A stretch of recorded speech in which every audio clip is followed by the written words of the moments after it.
Поскапувањето, односно поевтинувањето на струјата во овој момент е политички маркетинг во пресред на изборите, а не реално намалување, зашто пониски, односно исти сметки граѓаните ќе плаќаат само оваа година, вели за Алфа енергетскиот експерт Константин Димитров. Според него, ова е привремено решение кое ќе и нанесе уште поголеми штети на енергетиката, а граѓаните секако ќе ја платат поскапата струја.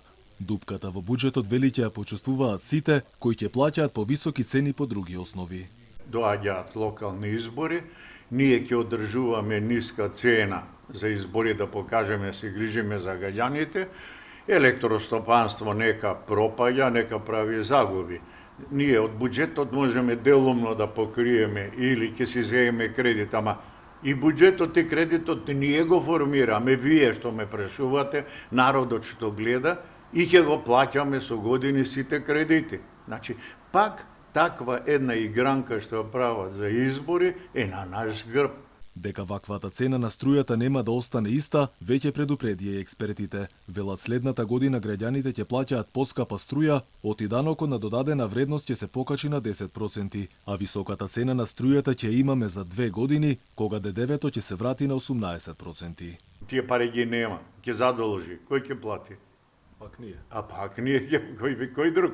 Буџетот го формираме ние или го формираат фирми кои што позитивно работат, им наплатуваат, нив ќе ги уништат.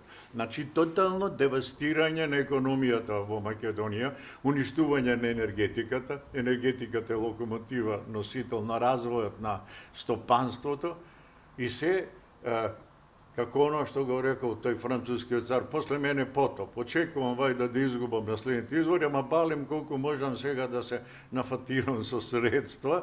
Инаку струјата поскапе за 12,36%, но сметките на граѓаните ќе останат исти, односно со минимално намалување поради намалувањето на данокот од 18 на 5%. Регулаторната комисија апелира да се најде системско решение за данокот, зашто цената на струјата врши најголем удар врз најранливите категории. Предходно дел од енергетските компании реагира за неприфаќањето на трошоците од страна на регулаторно и најавија тужби. Компаниите од регулаторот бараа поскапување за 50 денари на сметка од 1000 денари, но регулаторна прифатила само 6 денари, на што се додаваат мрежата и останатите трошоци.